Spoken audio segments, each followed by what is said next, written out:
ಗ್ರಾಮ ದೇವತೆಯನ್ನ ಸ್ಮರಣೆ ಮಾಡಿ ಕೌಟಿಗೆ ಗ್ರಾಮದಲ್ಲಿ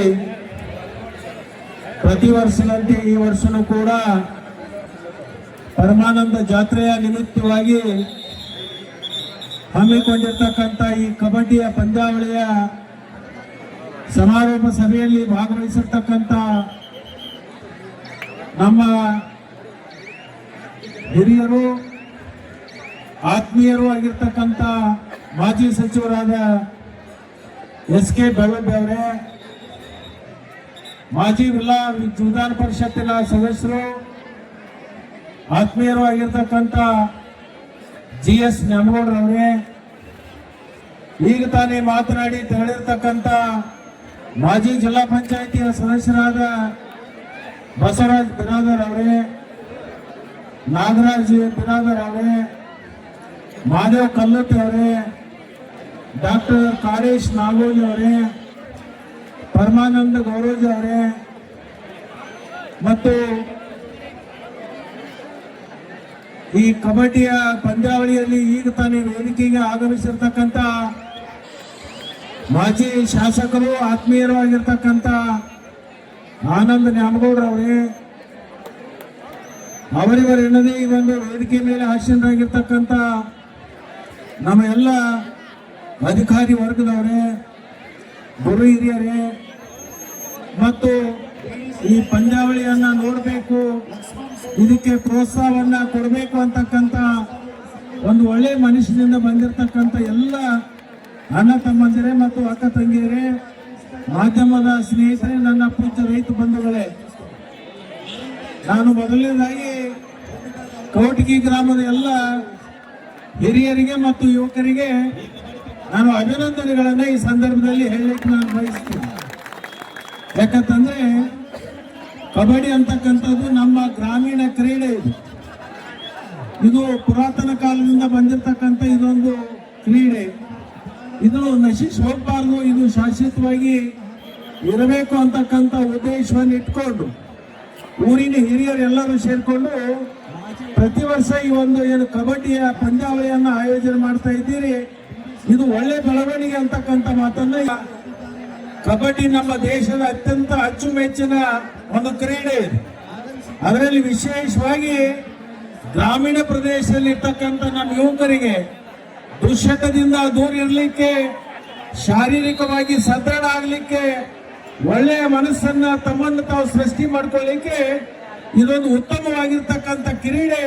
ಇಂಥ ಕ್ರೀಡೆಯನ್ನ ಉಳಿಸಿ ಬೆಳೆಸಿ ಮುಂದೆ ನಮ್ಮ ಮುಂದಿನ ತಲೆಮಾರಿಗೆ ಹೋಗಬೇಕಾಗಿರ್ತಕ್ಕಂಥ ನಮ್ಮೆಲ್ಲರ ಕರ್ತವ್ಯ ಅಂತಕ್ಕಂಥ ಭಾವನೆಯನ್ನು ಇಟ್ಕೊಂಡು ಇವತ್ತು ಏನು ಮಾಡ್ತಾ ಇದ್ದೀರಿ, ಇದಕ್ಕೆ ನಾನು ತುಂಬ ಹೃದಯದ ಅಭಿನಂದನೆಗಳನ್ನ ಈ ಸಂದರ್ಭದಲ್ಲಿ ನಾನು ಹೇಳಲಿಕ್ಕೆ ಬಯಸ್ತೀನಿ. ವಿಶೇಷವಾಗಿ ಕಬಡ್ಡಿ ಒಂದು ಕಾಲಕ್ಕೆ ನಶಿಸಿ ಹೋಗ್ತಾ ಇತ್ತು. ಮತ್ತೆ ದೇಶದಲ್ಲಿ ಪ್ರೋ ಕಬಡ್ಡಿ ಅಂತಕ್ಕಂಥದ್ದು ಹೊಸ ಒಂದು ಚಿಂತನೆಯನ್ನು ಪ್ರಾರಂಭ ಆದ ಮೇಲೆ ಇದು ಪುನಃ ಮತ್ತು ಗ್ರಾಮೀಣ ಪ್ರದೇಶದಲ್ಲಿ ಬಹಳ ಅಚ್ಚುಮೆಚ್ಚಿನ ಕ್ರೀಡೆಯಾಗಿ ಇವತ್ತು ಹೊರಹೊಮ್ತಾ ಇದೆ. ಇದನ್ನು ಮುಂದುವರಿಸ್ತಕ್ಕಂಥದ್ದು ನಮ್ಮೆಲ್ಲರ ಒಂದು ಆದ್ಯ ಕರ್ತವ್ಯ. ಇವತ್ತು ಪ್ರಾಚೀನ ದೇಶಗಳಲ್ಲಿ ಕ್ರಿಕೆಟ್ಗೆ ಬಹಳಷ್ಟು ಮಹತ್ವ ಬರ್ತಾ ಇದೆ. ಆದರೆ ಆ ಕ್ರಿಕೆಟ್ ಪ್ರಾರಂಭ ಆಗಿರೋದು ನಮ್ಮ ದೇಶದ ಗ್ರಾಮೀಣ ಪ್ರದೇಶ ಇರ್ತಕ್ಕಂಥ ಏನು ಚಿನ್ನದ ನಾಟಿತ್ತು, ಆ ಚಿನ್ನದ ನಾಟನೇ ಅದು ಕ್ರಿಕೆಟ್ ಆಗಿ ಪರಿವರ್ತನೆ ಆಗಿರ್ತಕ್ಕಂಥದ್ದು. ಇವತ್ತು ನೋಡ್ರಿ, ಅದನ್ನ ದಾಣ ಹಿಡ್ಕೊಂಡು ಚಿನ್ನ ಹೊಡಿತಿರ್ತೀವಿ, ಅದನ್ನು ತಗೊಂಡು ಒಬ್ಬಂದಕ್ಕೆ ಒಗಿತಿರ್ತಾನ. ಅವಾಗ ಎಷ್ಟು ಆತನೊಂದು ಜಿಲ್ಲಾ ನಾವು ತೊಡಿ ಮ್ಯಾಗ ಕರ್ಕೊತಿದ್ವಿ, ಕಾಲ್ ಮ್ಯಾಗ ಕೊರಿತಿದ್ದೀವಿ. ಹಂಗ ಅದು ಮಾರ್ಪಾಡಾಗಿ ಕ್ರಿಕೆಟ್ ಆಗಿದೆ. ಆದ್ರೆ ನಿಜವಾಗ್ಲೂ ಮೊದಲಿನ ಹಿಡಿದು ಕೂಡ ಒಂದೇ ಸ್ವರೂಪವನ್ನ ಕೈಕೊಂಡು ಬಂದಿರತಕ್ಕಂಥ ಯಾವ್ದಾದ್ರೂ ಒಂದು ಕ್ರೀಡೆ ಇದ್ರೆ ಅದು ಕಬಡ್ಡಿ ಮತ್ತು ಕುಸ್ತಿ. ಅದಕ್ಕೆ ನಾನು ಎಲ್ಲ ಕ್ರೀಡಾಪಟುಗಳಿಗೆ ಇಷ್ಟೇ ನಾನು ಹೇಳ್ತೀನಿ, ನೀವು ಕಬಡ್ಡಿ ಆಡತಕ್ಕಂಥ ಏನು ಇವತ್ತು ಸ್ಪರ್ಧೆಗೆ ಬಂದಿದ್ದೀರಿ, ಇದು ಸೋಲು ಗೆಲುವು ಅಂತಕ್ಕಂಥದ್ದು ಪ್ರಶ್ನೆ ಅಲ್ಲ. ಒಬ್ರು ಸೋತಾಗನ ಒಬ್ರು ಗೆಲ್ಲಬೇಕಾಗ್ತದ.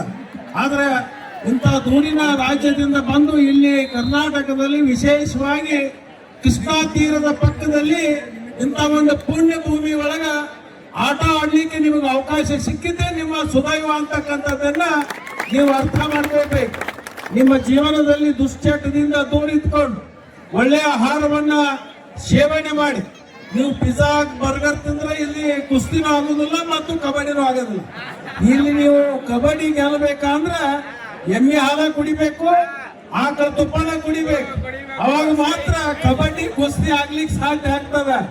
ಆ ಕೆಲಸವನ್ನ ನೀವೆಲ್ಲ ಕಬಡ್ಡಿಯ ಆಡ್ತಕ್ಕಂತ ಏನು ವಿದ್ಯಾರ್ಥಿಗಳು ಯುವಕರದಿರಿ, ಅದನ್ನ ಒಳ್ಳೆಯ ಪೌಷ್ಟಿಕ ಆಹಾರವನ್ನು ತಿಂದು ಮುಂದಿನ ನಿಮ್ಮ ಜೀವನದಲ್ಲಿ ಒಂದು ಉತ್ತಮ ಭವಿಷ್ಯವನ್ನ ಕಾಣ್ತಕ್ಕಂತ ಕಾರ್ಯ ನಿಮ್ಮಿಂದಾಗ್ಲಿ. ಭಾರತ ದೇಶಕ್ಕೆ ಕೀರ್ತಿಯನ್ನ ತಂದುಕೊಡುವಂತ ನೀವೆಲ್ಲರೂ ಕ್ರೀಡಾಪಟುಗಳು ಆಗ್ಲಿ ಅಂತ ಹೇಳಿ ಒಂದು ಸಂದರ್ಭದಲ್ಲಿ ನಾನು ಹೇಳಿ, ಇವತ್ತು ನಮ್ಮ ಕೌಟ್ಗಿ ಗ್ರಾಮದ ಹಿರಿಯರು ಒಂದು ವಾರದಿಂದ ನನ್ನ ಹತ್ರ ಬಂದು, ಬಹು ವರ್ಷಗಳಿಂದ ನೀವು ನಮ್ಮ ಊರಿಗೆ ಬಂದಿದ್ದಿಲ್ಲ, ನಾನು ಒಂದೇ 2 ಸಲ ಬಂದಿದ್ದೆ. ನಾನು ಬಹಳ ಸಣ್ಣಾಗಿರ್ತಾಗ ಒಂದ್ಸಲ ಬಂದಿದ್ದೆ, ಆಮೇಲೆ ಒಂದ್ಸಲ ಚುನಾವಣೆ ಪ್ರಚಾರಕ್ಕೆ ಬಂದಿದ್ದೆ. ಅದನ್ನ ಬಿಟ್ಟರೆ 3ನೇ ಸಲ ನೀವು ಬರಲೇಬೇಕು ಅಂತ ಹೇಳಿ ಅವರ ಆಗ್ರಹವನ್ನ ಮಾಡಿದ. ಅವರ ಆಡಳಿತರ ಮನದು ಇವತ್ತು ನಿಮ್ಮೆಲ್ಲರ ಒಂದು ಈ ಪಂದ್ಯಾವಳಿಯನ್ನು ನೋಡುವಂತ ಅವಕಾಶವನ್ನು ಮಾಡಿಕೊಟ್ಟಿದ್ರಿ. ನಿಮ್ಮನ್ನೆಲ್ಲ ಕಂಡು ನಾನು ಸಂತೋಷ ಪಡುವಂತ ಒಂದು ಸಮಯಕ್ಕೆ ಅವಕಾಶ ಕೊಟ್ಟಿರ್ತಕ್ಕಂಥ ನಿಮ್ಮೆಲ್ಲರಿಗೂ ಕೂಡ ಅಭಿನಂದನೆಗಳನ್ನ ಈ ಸಂದರ್ಭದಲ್ಲಿ ಹೇಳಿ, ಇಲ್ಲಿ ಬಂದಂತ ಸಂದರ್ಭದಲ್ಲಿ ನೀವೆಲ್ಲರೂ ಗೌರವಿಸಿ 1-2 ವಿಚಾರಗಳನ್ನ ಹಂಚಿಕೊಳ್ಳಿಕ್ಕೆ ಅನುವು ಮಾಡಿಕೊಟ್ಟಿರ್ತಕ್ಕಂಥ ಈ ಕಾರ್ಯಕ್ರಮದ ಸಂಘಟಕರಿಗೆ ಮತ್ತೊಮ್ಮೆ ಅಭಿನಂದನೆಗಳನ್ನ ಹೇಳಿ, ನಾನು ಸ್ವಂತ ಊರೊಳಗೆ ಇವತ್ತು ಜಾತ್ರೆ ಇದೆ, ಆದ್ರೂ ಅದನ್ನ ಬಿಟ್ಟು ಬಂದಿದ್ದೀನಿ. ಕಾರಣ ಏನಂದ್ರೆ ನಿಮ್ಮ ಪ್ರೀತಿ ನನ್ನನ್ನು ಕರ್ಕೊಂಡು ಬಂದಿರ್ತಕ್ಕಂಥದ್ದು. ಇವತ್ತು ಇದನ್ನು ಮುಗಿಸಿಕೊಂಡು ನಾನು ಸ್ವಂತ ಗ್ರಾಮದಲ್ಲಿ ಲಕ್ಷ ದೀಪೋತ್ಸವ ಕಾರ್ಯಕ್ರಮ ಇರೋದ್ರಿಂದ ಅಲ್ಲಿ ನಾನೇ ಹೋಗಿ ಅದಕ್ಕೆ ಉದ್ಘಾಟನೆಯನ್ನು ಮಾಡಬೇಕಾಗಿದೆ. ಅದರಿಂದ ಹೆಚ್ಚು ಸಮಯವನ್ನು ತಗೊಳ್ಳಾದ್ರೆ ನಿಮ್ಮ ಕರೆಗೆ ಹೋಗೊಟ್ಟು ನಾನು ಬಂದು ನಿಮ್ಮೆಲ್ಲರನ್ನ ನೋಡುವಂತ ಸೌಭಾಗ್ಯ ನನಗೆ ಸಿಕ್ಕಿರ್ತಕ್ಕಂಥದ್ದು. ಇದು ನನಗೆ ಸಂತೋಷವನ್ನ ತಂದಿದೆ ಅಂತಕ್ಕಂಥ ಮಾತನ್ನ ಈ ಸಂದರ್ಭದಲ್ಲಿ ಹೇಳಿ ನನ್ನ ಮಾತಿಗೆ ನಾನು ಕೊಡ್ತೀನಿ. ಜೈ ಹಿಂದ್, ಜೈ ಕರ್ನಾಟಕ.